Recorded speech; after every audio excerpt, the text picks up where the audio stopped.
Hi guys, it's Erin from Ginger's Florals. Today is kind of a mixed bag. It's going to be fun though. I have a bunch of seed starting to do, which it's the middle of May, so it seems a little strange, but it's succession sowing. So I have a whole bunch of sunflowers and then cosmos and zinnias that we're going to sow now for a succession for all those plants. I also plan to work on a couple of the pollinator gardens. I have some direct sowing to do with some more cosmos and zinnias. I'll show you that when we get there. And all of these dahlia seedlings I want to get into the ground also. We started these from seed. Look at those roots. We started these from seed, early spring, maybe even late winter. I can't remember exactly. But they are ready to get in the ground. There is a lot of really good growth. All these little spindly ones I'll get rid of. I'll pinch out, but look at this growth. These guys are gonna be cool. Last year at the end of the season, I filmed a video about it, but I saved a bunch of seeds from the dahlias that we had growing out there. And this is the result, is all of these seedlings. No idea what they're gonna look like. Likely there'll be a lot of open-centered dahlias, but those in particular are really good for pollinators. So plan to get these into the ground in a garden over here today. And then I also have a couple of seeds to start in the veggie garden, which also is exciting. So this is normal seed starting process. Sunflowers grow super fast. They don't need this fine seed starting mix. So this is just regular potting mix that I had left over. I have Pro-Cut Plum, because these will bloom in 50 to 60 days, which puts them at late July, mid to late July. So these colors I can start to put in my warmer colors.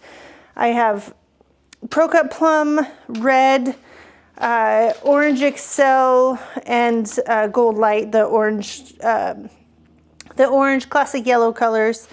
Afternoon White, and then the zinnias that I'm going to grow, restart. We have Benary's Giant Purple, Queen Lime Red, Oklahoma Salmon, and Ivory, and then a few different kinds of cosmos, the Apricotta, Afternoon White, Double Click Bicolor Violet, and then Rubenza.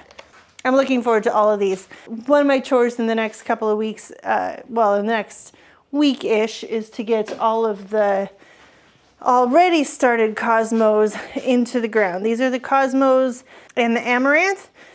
These all need to get into the ground, but I just don't have the beds ready. I gotta clear out those tulips. So like I said, that's on the list too. So you should see some of that in the next week or so. I'm just gonna plug all these seeds in here under the dirt about twice as deep as the seeds are, and then cover them over, water them in, and just let them sit here and germinate. It should be fairly quick. It's not gonna be warm for another week and a half or so, but it'll stay warm in the greenhouse, so they should be okay. Everything else we're gonna just take out with us, and I'll show you when we get there.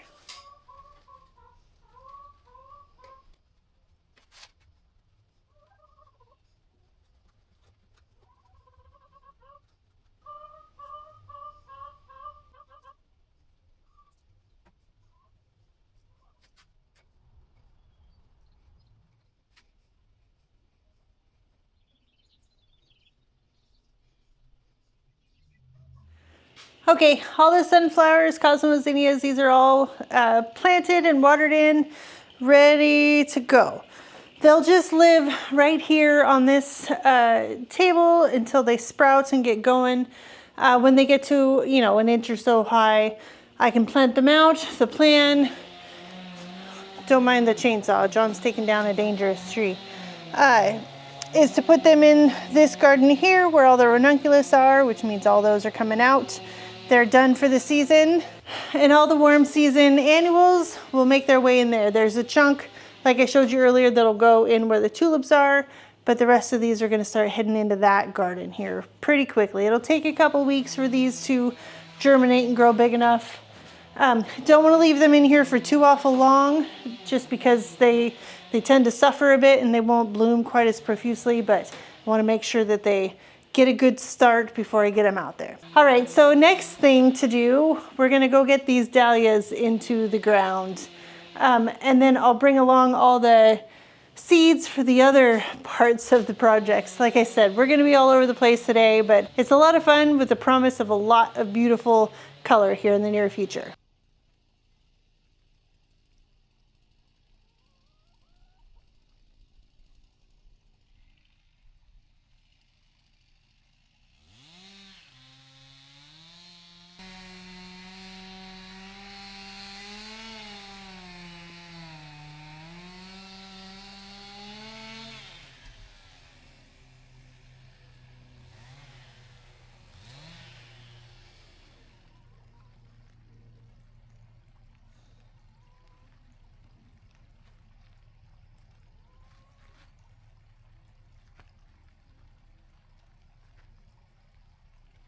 So a couple things about growing dahlias from seed. Yes, they will produce tubers the first year. No, you're never really gonna know what you got. You never really know what your blooms are gonna look like. You can guess the likelihood of getting open face or ball dahlia or whatever based on the two parents that they had. But most of these were just two random parents. So there's a good chance that nearly all, if not all, will be open face, and I'm okay with that.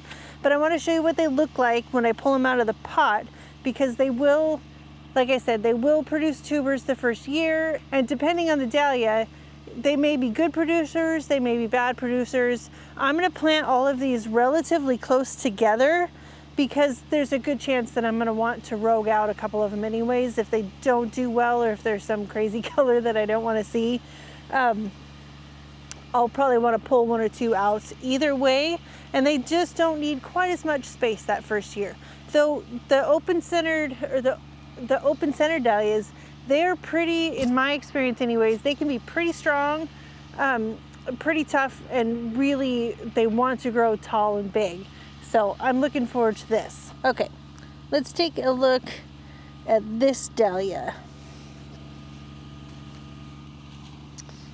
You can see they're already starting to build tubers. That's crazy. This one, it's kind of yellow because it's been in this pot for way too long. That's why I'm getting them all in. Okay, so like I said, the tubers are already starting. You can see that one right there trying to get going. So I'm gonna get these all in the ground. I'm just gonna set up the camera again and film it. And then this will be done. And the bees adore dahlias. They absolutely love them. And I cut mine so early, so fast, that in the field that they just don't get a chance to get after them all that much. So these are for the bees.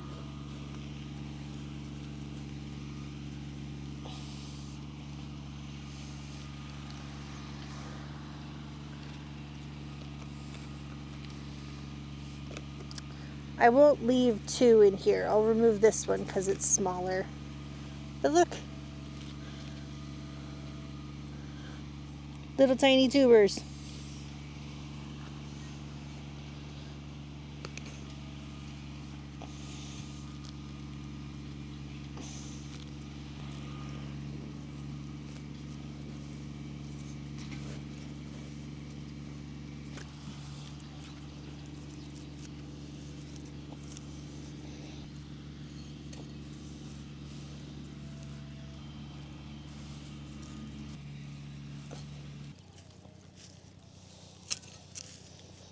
Okay, got all of them in. I planted a total of 24 Dahlia seedlings. They're all over the place. Don't mind my weeds, I'm working on it. Some here, and right back here, and several of them right back there. It's pretty exciting. I'm looking forward to how this looks come July and August, when all of these should be in full bloom. It'll be just a riot of color, and it's gonna be just spectacular. I can't wait. Next up, I'm gonna direct sow a whole bunch of zinnias and cosmos seeds over here behind the swing set. It's another one of the pollinator friendly garden beds that's the goal for this season, is to have as much food as we possibly can for for the bees and the hummingbirds and butterflies and all the other pollinators. So let me grab the seeds and we'll get over there and do that. All right, this garden bed is the one that I'm talking about. For reference, the swing set is right there. The house is right there. This garden bed, like I said, is brand new.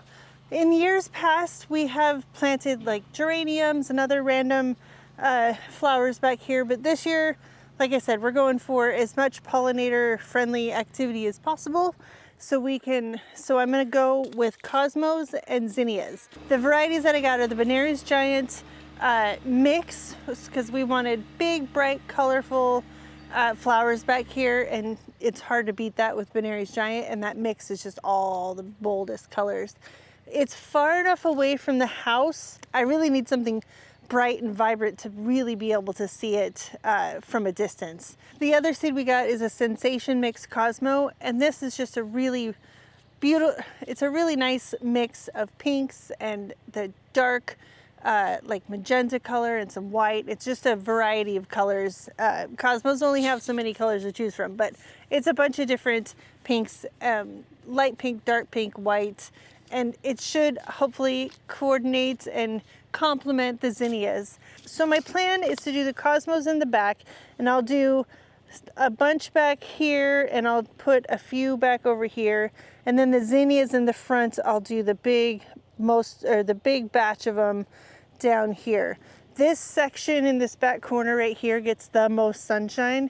You can see we have this great big balsam fir that blocks a lot of it, and then it gets kind of filtered sun behind these two birch trees in the afternoon.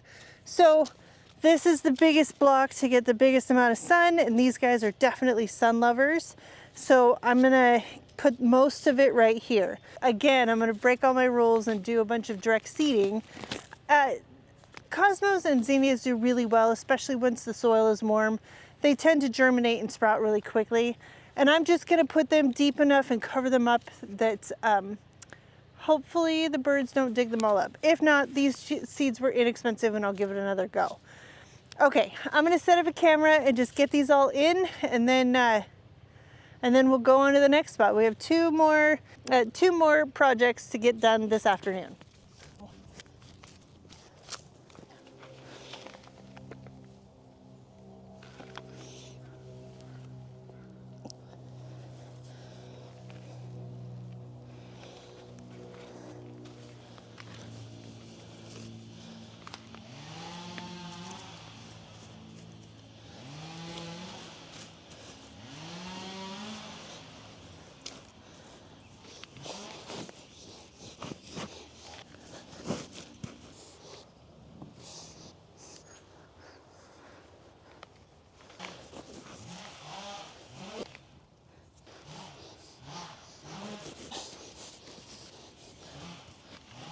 Okay, all those seeds are in, a couple rows on down here and over here of both the zinnias and the cosmos. I'll probably have to thin them out at some point, but it's a long way off. And these guys are both really, really easy to care for. It don't take a lot of effort from me once they get up and going. I'll water them all in. Actually, I might not. It's supposed to rain tonight. But if it doesn't rain, I'll come back in the morning and water it all. It won't hurt them to sit there dry for a night. But that's all ready.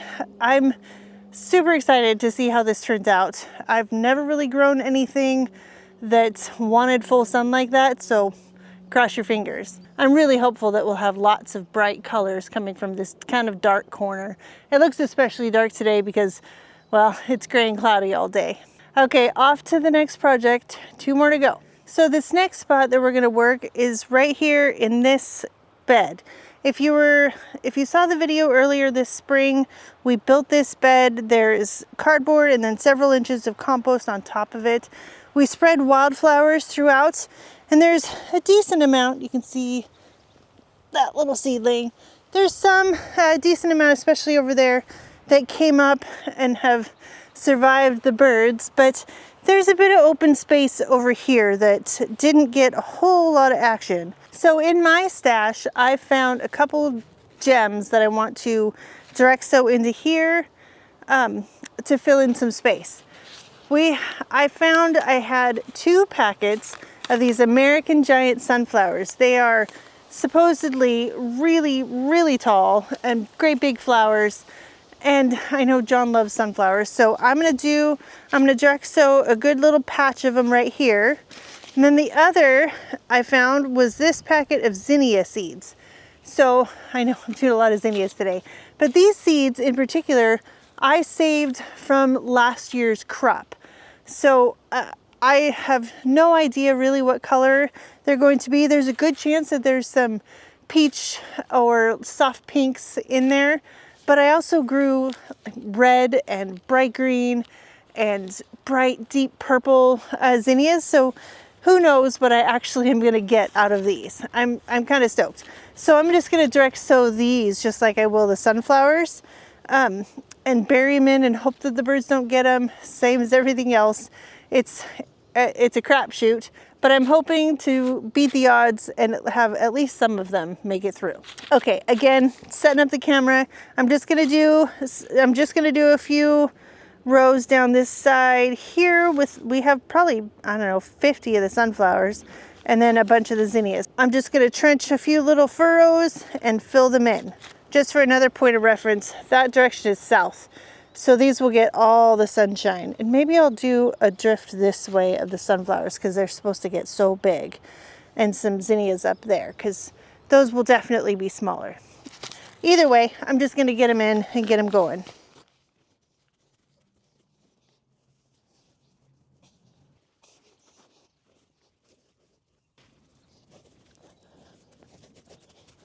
Look at these guys.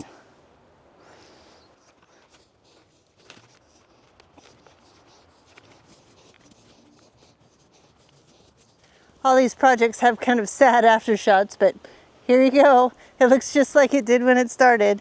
But I put all the sunflowers here and all the zinnias back there. I have a feeling it's gonna look really cool later on in the season. Okay, now we're gonna go inside the veggie garden because I have 2 projects, really simple, easy ones, more direct seed sowing for inside of there. Project number 5 for today. This garden bed right here, it has nothing in it except for a few weeds and some delphinium that the deer got in here and munched on. So I am going to plant some yellow crookneck squash in here. Just a couple seeds, real simple. I do want to show you at this view. Look at all the iris that are coming. Ah, they're so beautiful. I love them. I love them so much. And these particular ones, to me, they smell like grape soda when they bloom. It's funny. Okay, real quick. Yellow summer squash, the crookneck squash. Really easy. I'm gonna make 2 little holes. These get pretty decent sized, but they'll both fit in here. And we eat more of these than zucchini or anything like that. These seed are pretty old, so I'm gonna just take a big pile of them, put them in there, same thing in this one, and then bury them over and water them in. Super simple. I'll wait a couple weeks. If they haven't germinated, then I might have to go get some more seed. These seeds were from all the way back in 2020, so who knows?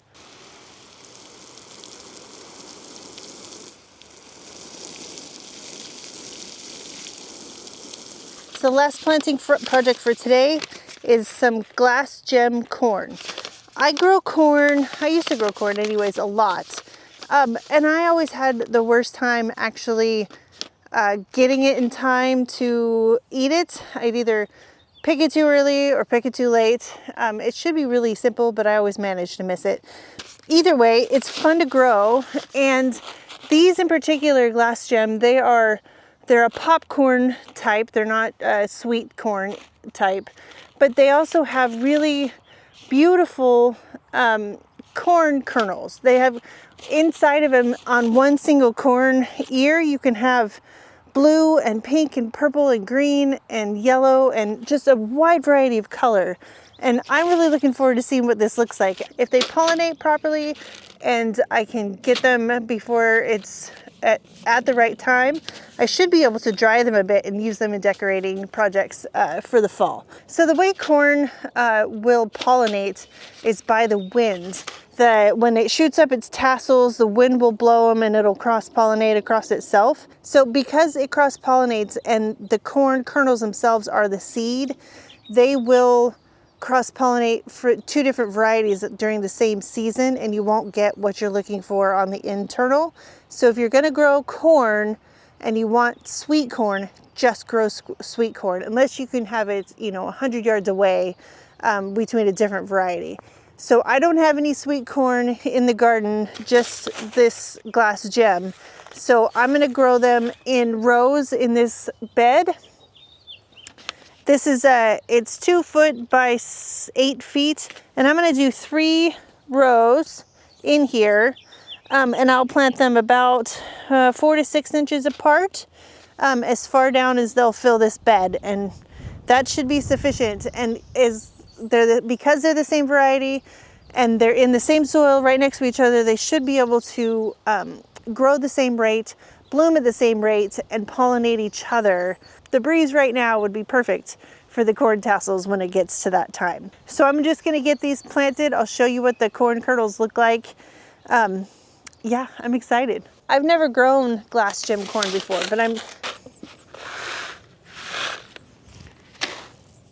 can you see all the different colors in these kernels? They're so pretty. There's pink and blue and green and purple and yellow and white. Ah, they're gorgeous. Okay.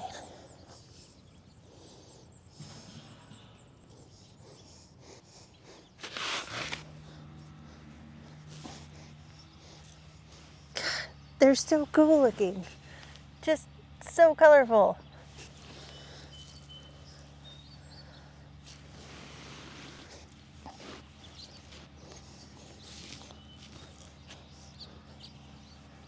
I'm pretty sure that the finches are up there watching me plant these. Well guys, that's gonna do it for this video. Got quite a lot done. We got all the succession sowing, 8 trays of seeds in the greenhouse taken care of. Got all those seedling dahlias planted, the zinnias and cosmos back behind the swing set.